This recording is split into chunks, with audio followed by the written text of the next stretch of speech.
विद्यार्थी मित्रांनो, आज आपण बघूया WBC विषयी. WBC म्हणजेच त्याचा लॉंग फॉर्म आहे व्हाईट ब्लड सेल्स किंवा यांनाच म्हटलं जातं ल्युकोसाइट्स. या सेलचं स्ट्रक्चर कसं येतं तर याच्या आधी आपण RBC विषयी बघितलेलं आहे. आता WBCच्या स्ट्रक्चरविषयी काय काय म्हटलेलं आहे ते बघूया आपण. तर यांच्या स्ट्रक्चरमध्ये काय काय दिसतं किंवा ते कशा पद्धतीचे येतात याच्याविषयी काय सांगितलं. WBC कशा आहेत तर they are colourless. Red blood सेल्सना आपण रेड म्हटलं होतं कारण त्यांच्यामध्ये हिमोग्लोबिन होतं. यांच्यामध्ये तसं नाही आहे, त्या कलरलेस आहेत आणि म्हणून त्यांना व्हाईट ब्लड सेल्स म्हटलं जातं. पण RBC जशा नॉन न्यूक्लिएटेड होत्या तशा ह्या मात्र न्यूक्लिएटेड आहेत. आणि दुसरा फरक आहे महत्त्वाचा तो म्हणजे त्यांच्या शेपमध्ये. RBC डिस्क शेप्ड होत्या, या मात्र कशा आहेत they are larger in size than RBC and they are amoeboid. अमिबॉइडचं मिनिंग इथं काय घ्यायचं तर अमिबाला जशा सीडोपोडिया असतात तशा ह्या सेल्सना सीडोपोडिया येतात. आणि म्हणून त्या सीडोपोडियाच्या साह्यानं त्या काय करू शकतात तर म्हणलेलं आहे बघा, they can move out of capillary wall. म्हणजे काय तर ब्लड व्हेसलमधून त्या बाहेर येतात. आणि त्यांची ही जी ॲबिलिटी आहे ह्या ॲबिलिटीला म्हटलं जातं डायपेडासिस. तर डायपेडासिस म्हणजे काय, त्यांची ॲबिलिटी ब्लड व्हेसलमधून बाहेर पडण्याची ॲबिलिटी जी आहे याला म्हटलं जातं डायपेडेसिस. म्हणजे ह्या मूव्ह करू शकणाऱ्या अशा आहेत. त्यांचा नंबर किती सांगितलेला आहे बघा, 5000 to 11,000 per cubic mm of blood. यांचा नंबर जो आहे तो मात्र काय होतं तर कधी डिक्रीज होऊ शकतो तर कधी इन्क्रीज होऊ शकतो. तर त्याच्याविषयी काय सांगितलं बघा, आपण याच टर्म RBCमध्ये पण बघितल्या होत्या. Number can be increase and can be decrease. तर इथं बघा, जर त्यांचा नंबर समजा डिक्रीज झाला तर त्याला म्हटलं जातं ल्युकोसायटोपेनिया. ल्युकोसायटोपेनिया म्हणजे नंबर डिक्रीज होणं. आता नंबर डिक्रीज केव्हा होतो तर काही डिझिजेसमध्ये होतो. ते डिसीजेस कुठले सांगितले आहेत बघा, पहिला सांगितलेला आहे तो आहे HIV एड्स झाला असेल किंवा पर्सन एड्स म्हणजे इम्युनोडिफिशियन्सी व्हायरस काय म्हणे आपण पर्सन इन्फेक्टेड असेल तर पहिल्यांदा काय होतं तर WBCचा नंबर जो आहे तो कमी यायला लागतो. TB झालेल्या पेशंटमध्ये यांचा नंबर कमी येतो. चौथं सांगितलं आहे जर पर्सन रॅडिएशनला एक्सपोज झाला असेल तर WBCचा नंबर कमी येतो. किंवा जर त्याला इलेक्ट्रिक शॉक वगैरे बसला असेल तर पर्सनला WBCचा नंबर जो आहे तो कमी येत असताना दिसतो. यांचा नंबर जो आहे जसा डिक्रीज होऊ शकतो तसा इन्क्रीज पण होऊ शकतो. पण इन्क्रीजमध्ये फरक आहे बघा. समजा जर तो इन्क्रीज टेम्पररी असेल तर त्याला म्हटलं तर ल्युकोसायटोसिस. तर टेम्पररी इन्क्रीज म्हणजे काही वेळापुरता नंबर वाढला आणि परत नॉर्मल आला असं होत असेल तर त्याला म्हटलं तर ल्युकोसायटोसिस. मग हा कशामुळे होतो तर एकतर पर्सनला कुठलंही इन्फेक्शन झालं असेल तर ह्या फायटिंग सेल्स आहेत त्यामुळं पहिल्यांदा WBCचा नंबर वाढतो. तशाच पद्धतीनं प्रेग्नंट वुमनमध्ये जर बघितलं प्रेग्नंट वुमनमध्ये तर त्यांच्यामध्ये पण WBCचा नंबर वाढलेला दिसतो. आणि तिसरं म्हणजे न्यू बॉर्न बेबीज, नुकतीच जन्मलेली बाळं जे आहेत त्यांच्यामध्ये त्यांचा नंबर जास्त दिसतो. मात्र समजा यांचा सातत्यानं नंबर वाढलेला दिसला म्हणजे काय म्हटले बघा, uncontrolled increase in the number. म्हणजे WBCचा नंबर हा एखाद्यामध्ये सतत वाढलेला दिसायला लागला तर मग त्याला म्हटलं जातं ल्युकेमिया किंवा त्यालाच म्हटलं जातं ब्लड कॅन्सर. ल्युकेमियालाच ब्लड कॅन्सर असं म्हणतात तर त्याला म्हटलं जातं ल्युकेमिया. तर अशा पद्धतीनं ही WBCची झाली जनरल इन्फॉर्मेशन. काय काय बघितलं बघा, they are colourless, nucleated, large, then amoeboid in shape. पुढं म्हटलं आपण they can move out of the blood vessel and that is called as diapedesis. नंतर त्यांच्या नंबरमध्ये डिक्रीज झाला तर म्हणतो आपण ल्युकोसायटोपेनिया, इन्क्रीज झाला तर म्हणतो आपण ल्युकोसायटोसिस. पण अनकंट्रोल्ड इन्क्रीज असेल तर त्याला म्हटलं तर ल्युकेमिया किंवा ब्लड कॅन्सर. तर WBCचे प्रकार पडतात. आता पुढं बघूयात आपण WBCच्या प्रकाराविषयी. WBCचे 2 टाईप्स आहेत बघा, ग्रॅन्युलोसाइट्स अँड अग्रॅन्युलोसाइट्स. ह्या दोन्हीविषयी आपण बघूयात, दोन्हीमध्ये फरक काय आहे, ग्रॅन्युलोसाइट्स म्हणजे काय आणि अग्रॅन्युलोसाइट्स म्हणजे काय. बघा, जर सायटोप्लाझममध्ये ग्रॅन्युल्स असतील तर त्यांना म्हटलं जातं ग्रॅन्युलोसाइट्स. ग्रॅन्युलर सायटोप्लाझममध्ये ग्रॅन्युल्स आले तर त्यांना म्हटलं जातं ग्रॅन्युलोसाइट्स. आणि सायटोप्लाझममध्ये जर ग्रॅन्युल्स नसतील, म्हणजे काय म्हणे आपण, सायटोप्लाझम विदाऊट ग्रॅन्युल्स असेल, तर मग त्यांना काय म्हटलं जातं, अग्रॅन्युलोसाइट्स. यांच्यामध्ये ग्रॅन्युलोसाइटमध्ये अजून काय दिसतं, तर ग्रॅन्युलोसाइटचं वैशिष्ट्य आहे की ह्या न्यूक्लिएटेड WBCs आहेत. तर ह्या न्यूक्लियसमध्ये नेहमी आपण सेलमध्ये जसं काढतो की एक स्पेरिकल न्यूक्लियस सेंटरला काढून देतो, तसा ह्यांच्यामध्ये न्यूक्लियस येत नाही. तर न्यूक्लियसमध्ये वेगवेगळे लोब्स येतात. कोणामध्ये येते, ग्रॅन्युलोसाइटमध्ये लोब्ड न्यूक्लियस इज प्रेझेंट. मग यालाच म्हटलं जातं PMN, presence of multi lobed nucleus, अशा पद्धतीने येतो. आणि अशा पद्धतीचा न्यूक्लियस जो आहे तो यांच्यामध्ये येतो, त्याला म्हणतात लोब्ड न्यूक्लियस प्रेझेंट. तर ह्याला पॉलिमॉर्फो न्यूक्लियर कंडिशन असं म्हटलं जातं बरं का. PMN म्हणजे पॉलिमॉर्फो न्यूक्लियर, अशा त्या सेल्स आहेत. त्याचा शॉर्ट फॉर्म आहे, हा लक्षात ठेवा, पॉलिमॉर्फो न्यूक्लियर सेल्स. म्हणजेच काय आल्या, ग्रॅन्युलोसाइट्स आल्या. या फॉर्म होत असताना स्टेम सेल्सपासूनच फॉर्म होतात, जशा आपण RBCमध्ये पण स्टेम सेल्स दाखवल्या, पण त्यांचा प्रकार वेगळा आहे. त्या फॉर्म होतात त्या मायलॉइड स्टेम सेल्सपासून फॉर्म होतात. आणि यांच्यामध्ये अजून एक यांचं महत्त्वाचं वैशिष्ट्य आहे, दे नेव्हर अंडरगो डिव्हिजन. जेव्हा फॉर्म झाल्या तशा त्या काय होतात, तर त्यांचे डेज जे आहेत तेवढे संपले की मग ते काय होतात, त्यांचा स्पॅन संपला, लाईफ स्पॅन संपला की मग त्यांची डेथ होते. जसं RBCचा लाईफ स्पॅन असतो तशा पद्धतीनं ह्या परत डिवाईड होऊन नवीन सेल्स फॉर्म करू शकत नाहीत. आता अग्रॅन्युलोसाइटमधली वैशिष्ट्य बघा, तर एकतर त्या अग्रॅन्युलोसाइट म्हणजे A for granules are absent, म्हणजे granules are absent in the cytoplasm असं असेल त्यावेळी आपण म्हणतो अग्रॅन्युलोसाइट. त्यांचा न्यूक्लियस कसा आहे, लार्ज आहे, पण यांचा मात्र न्यूक्लियस काय, नॉट लोब्ड आहे. यांच्यामध्ये न्यूक्लियसचे लोब दिसून येत नाही. त्या पण स्टेम सेल्सपासून फॉर्म झाल्या, पण स्टेम सेलला काय म्हटलं आहे बघा, लिम्फॉइड स्टेम सेल असं म्हणलेलं आहे. And they can undergo division, they divide by mitosis and give rise to new cells. हे त्यांचं वैशिष्ट्य आहे. हे जर सगळे पॉईंट्स बघितले तर तुम्हाला डिस्टिंग्विश बिटवीन ग्रॅन्युलोसाइट्स अँड अग्रॅन्युलोसाइट्स हा पॉईंट इथं कवर होऊन जाईल. तर हे झालं ग्रॅन्युलोसाइट्स आणि अग्रॅन्युलोसाइट्सविषयी. आता ह्यातले जे ग्रॅन्युलोसाइट्स आहेत त्यांचेही प्रकार पडतात, त्या प्रकारांविषयी आपण बघूया. ग्रॅन्युलोसाइटचे 3 प्रकार आहेत बघा, न्यूट्रोफिल्स, बेसोफिल्स आणि इओसिनोफिल्स. हे 3 प्रकार ग्रॅन्युलोसाइटचे पडतात. ह्यापैकी आपण पहिल्यांदा बघूयात न्यूट्रोफिल्सविषयी. तुम्हाला या तिन्ही फिगर दिसत आहेत. तर ह्या न्यूट्रोफिल्स आहेत, ह्या बेसोफिल्स आहेत, ह्या इओसिनोफिल्स आहेत. ह्या तिन्हीमधली वैशिष्ट्य काय काय आहेत बघा. पहिल्यांदा आपण फिगर बघूयात तिन्ही. ह्या थोड्या लार्जर साईजच्या दिसत आहेत न्यूट्रोफिल्स, आणि यांना बाहेरच्या बाजूला अशा पद्धतीने सिडोपोडी आहेत. मध्ये न्यूक्लियसचे लोब दिसायला लागलेत बघा. न्यूक्लियसचे इथं 3 लोब दाखवले आहेत, जवळजवळ 7 लोबपर्यंत न्यूक्लियसचे लोब असू शकतात. आणि जर या सेलचा आपण सायटोप्लाझम बघितला तर या सायटोप्लाझममध्ये असणारे फाईन ग्रॅन्युल्स क्लिअर दिसत आहेत बघा. So lobed nucleus is present and cytoplasm shows fine granules, असं असेल तर झाली ती न्यूट्रोफिल. बेसोफिलची फिगरमध्ये काय दिसतं बघा, ही सेल आहे, ह्यातला हा न्यूक्लियस जो आहे हा ट्विस्ट झाला आहे, मधनं त्याला पीळ पडला आहे. तर असा ट्विस्टेड न्यूक्लियस असेल तर त्या सेलला म्हटलं तर बेसोफिल.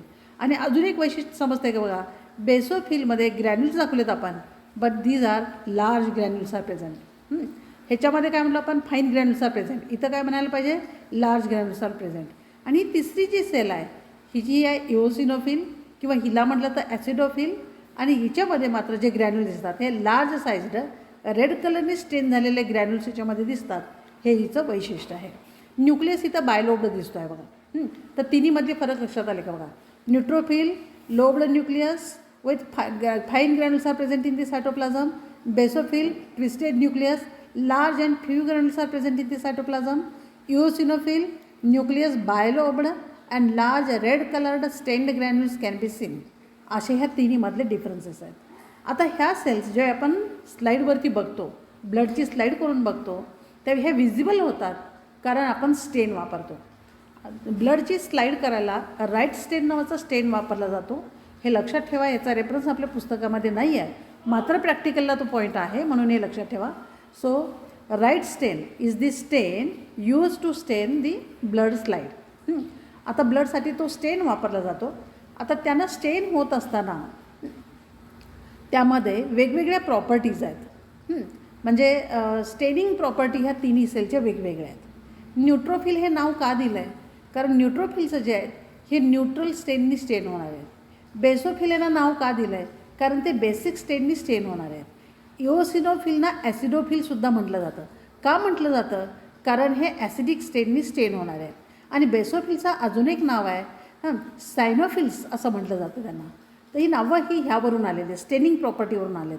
न्यूट्रोफिल न्यूट्रल स्टेन, बेसोफिल बेसिक स्टेन, इओसिनोफिल ॲसिडिक स्टेन. आता ह्याची एक्झाम्पल्स म्हणून वरती लिहिलेत बघा मी. बेसिक स्टेनचे एक एक्झाम्पल म्हणून दिले मिथिलिन ब्ल्यू. ॲसिडिक स्टेनचे एक्झाम्पल म्हणून दिले इओसिन, कारण हे 2 स्टेन आपण प्रॅक्टिकलला नेहमी वापरत असतो. तर जेवढ्या म्हणून WBC प्रोड्यूस केल्या जातात बॉडीमध्ये त्यापैकी ग्रॅन्युलोसाइट्स 72% आहेत आणि त्यापैकी 70% जे आहेत हे न्यूट्रोफिल्स प्रोड्यूस केले जातात. 1.5 to 1% काय केले जातात? बेसोफिल्स प्रोड्यूस केले जातात आणि इओसिनोफिल्स 1 to 3% प्रोड्यूस केले जातात. म्हणजे तुमच्या लक्षात आलं असेल की ब्लडमध्ये सगळ्यात कमी प्रमाणात कुठले सेल्स असतील तर बेसोफिल्स. सगळ्यात कमी नंबर कोणाचा असेल? बेसोफिल्सचा. सगळ्यात जास्त नंबर कोणाचा असेल? न्यूट्रोफिल्स. तर WBC पैकी highest in number neutrophils and lowest in number basophils और सायनोफिल्स. हे लक्षात ठेवा. हे CETच्या दृष्टीने महत्त्व आहे. यांच्या नंबरच्या बाबतीमध्ये ते लक्षात ठेवलं पाहिजे. आता अजून काही वैशिष्ट्य आहेत न्यूट्रोफिलची ती खाली लिहिलेली आहेत बघा. They show amoeboid movement. Amoeboid movement म्हणजे कळतं तुम्हाला, डायपॅडेसिस ते मुवमेंट दाखवतात. पुढं काय म्हटलं आहे? They destroy pathogens by phagocytosis. हे यांचं फंक्शन आहे बरं का. 1 मार्कसाठी सुद्धा क्वेश्चन विचारला जाऊ शकतो. What is the function of neutrophil? So neutrophils destroy pathogens by the process of phagocytosis. Phagocytosis म्हणजे काय? तर अमिबॉइड मुवमेंटच्या सहाय्यानं त्या पॅथोजेनजवळ जातात. पॅथोजेनला सायटोप्लाझममध्ये घेतलं जातं आणि जसे लायझोसोम्स एन्झाईम प्रोड्यूस करतात तसे त्यांच्या सायटोप्लाझममध्येही एन्झाईम्स आहेत, ती टाकून पॅथोजेनला मारलं जातं. आणि म्हणून मग जखमेमध्ये वगैरे पू जेव्हा प्रोड्यूस होतो, पू म्हणजे पस फॉर्मेशन होतं. तर तो पस जो असतो याच्यामध्ये काय काय असतं? तर यामध्ये न्यूट्रोफिल्स असतात, पुन्हा टिश्यू असतात आणि त्याच्यामध्ये सापडलेले मायक्रोब्स हे सगळे त्याच्यामध्ये दिसून येतात. आता बेसोफिल्सविषयी बघूया आपण. बेसोफिल जे आहेत हे स्मॉल आहेत, साईजनी स्मॉलर आहेत. ते नॉन फेगोसायटिक आहेत, म्हणजे फेगोसायटोसिसची प्रॉपर्टी त्यांच्याकडे नाही आहे. पण त्यांच्याविषयी काय महत्त्वाचं सांगितलं बघा. They R present in infected and allergic condition only. म्हणजे शरीरामध्ये कुठलंही इन्फेक्शन प्रोड्यूस झालं असेल किंवा आपल्याला कशाची ॲलर्जी आली असेल तरच बेसोफिल्स हे जास्त प्रोड्यूस केले जातात. एरवी ते खूप कमी संख्येनं ब्लडमध्ये असतात. आणि त्यांच्याविषयी अजून काय म्हटलं आहे बघा. They produce heparin, histamines and serotonin. Heparin याचा रेफरन्स आपल्याला किंगडम ॲनिमेलियामध्ये गेलेलं आहे का बघा. हिपॅरिन हे अँटीकोॲग्युलंट म्हणून काम करतं. हे रक्त गोठू देत नाही, रक्त पातळ ठेवायचं काम करतं. हिस्टामिन्स हे ॲलर्जिक कंडिशनमध्ये प्रोड्यूस केले जातात बरं का. हिस्टामिन्स हे सेल्सकडून प्रोड्यूस केले जातात. आणि तिसरं सांगितलं ते सिरोटोनिन. सिरोटोनिन काय करतं तर ते व्हेसलच्या कॉन्स्ट्रिक्शन म्हणजे ब्लड व्हेसलचा आकार जो आहे ना ती डायलेट होणं आणि कॉन्ट्रिक्ट होणं ह्या पद्धतीनं. तर त्या कॉन्ट्रिक्शनला गरजेचं असतं ते सिरोटोनिन.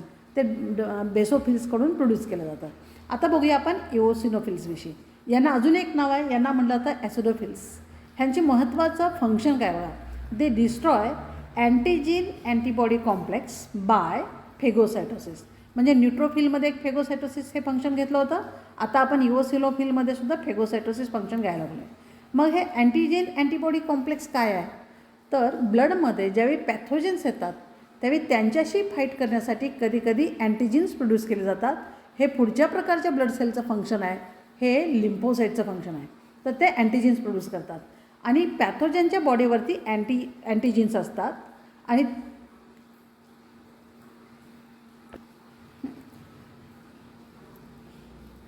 परत एकदा बघूया आपण इओसिनोफिलच्या फंक्शनविषयी.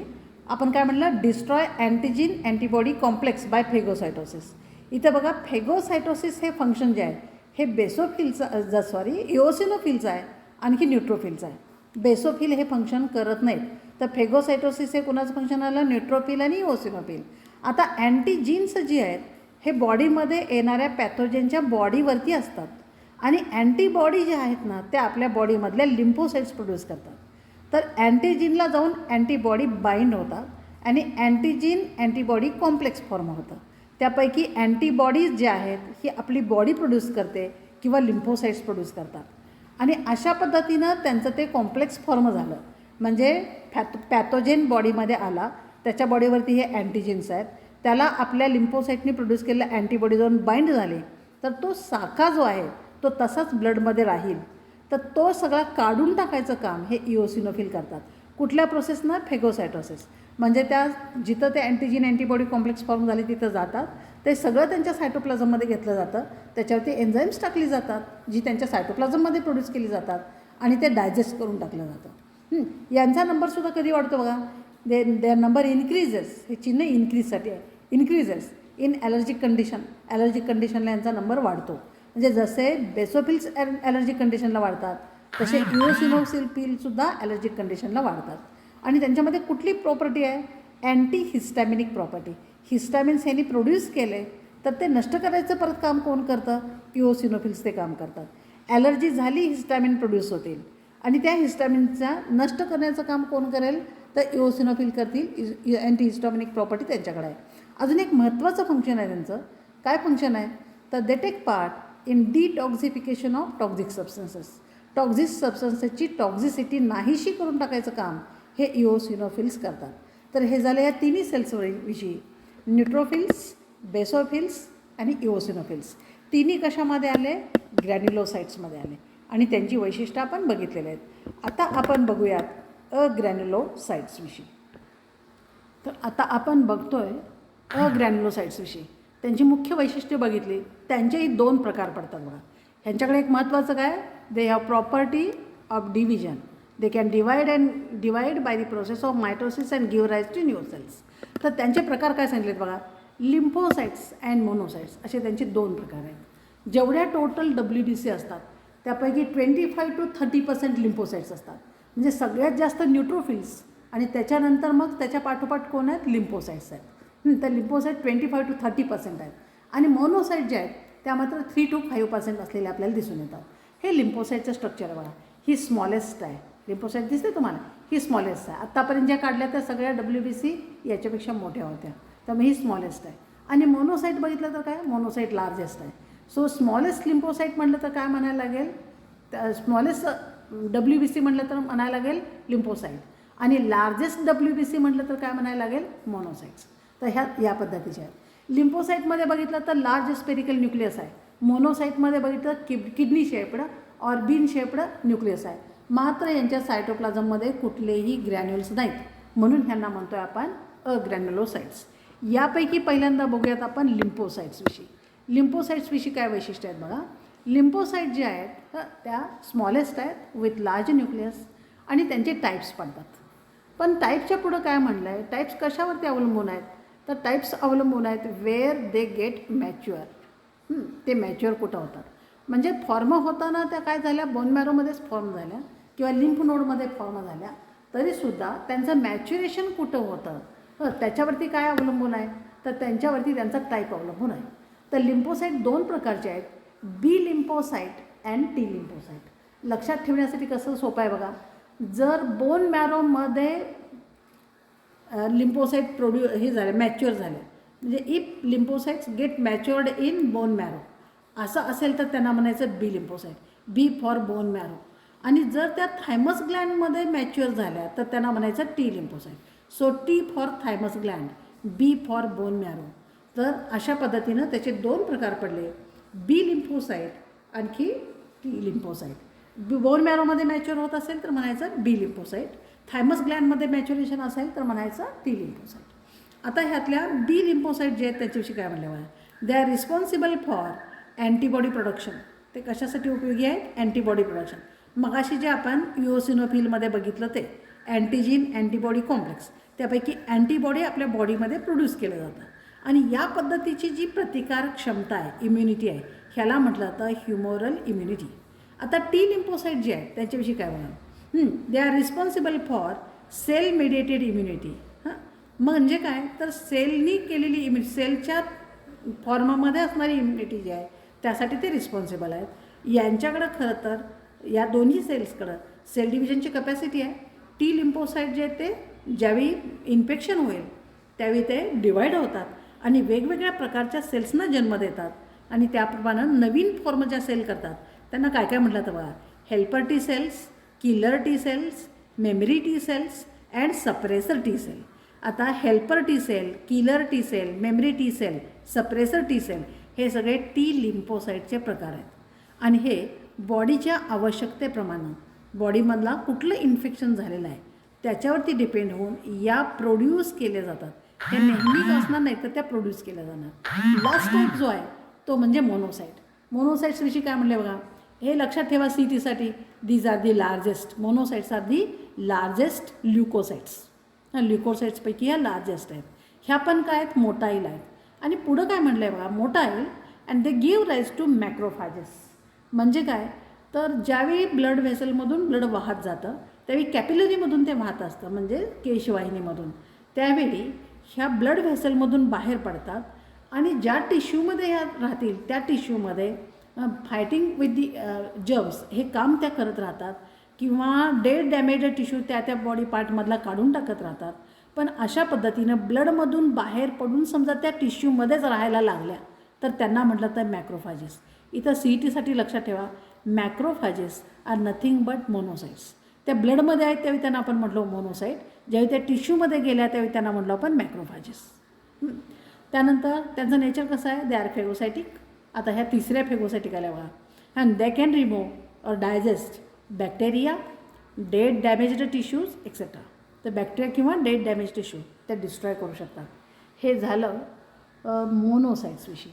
तर आज आपण काय काय बघितलं बघा, WBCs that is white blood cells or leucocytes, त्यांचे टाईप्स बघितले. एक त्यांची मुवमेंट कुठली होती ती डायपॅडेसिस. नंतर त्यांचे टाईप्स बघितले, ग्रॅन्युलोसाईट्स अँड अग्रॅन्युलोसाईट्स. ग्रॅन्युलोसाईटची वैशिष्ट्य बघितलं, अग्रॅन्युलोसाईटची बघितली. ग्रॅन्युलोसाईटचे 3 टाईप बघितले, न्यूट्रोफिल, बेसोफिल, इओसिनोफिल. यापैकी जास्त संख्येनं असणारे ते न्यूट्रोफिल्स. नंतर अग्रॅन्युलोसाईटचे 2 प्रकार बघितले, लिम्फोसाईट्स अँड मोनोसाईट्स. यांचं वैशिष्ट्य बघा, WBCमधले सगळ्यात स्मॉलेस्ट आहेत ते लिम्फोसाईट, WBCमधले सगळ्यात लार्जेस्ट आहेत ते मोनोसाईट्स आहेत. हां, आणि नंबरनं म्हटलं न्यूट्रोफिल सगळ्यात जास्त आहेत आणि त्याच्या पाठोपाठ आहेत ते कुठल्या आहेत, लिम्फोसाईट्स आहेत. हे झालं सगळं व्हाईट ब्लड सेल्सविषयी.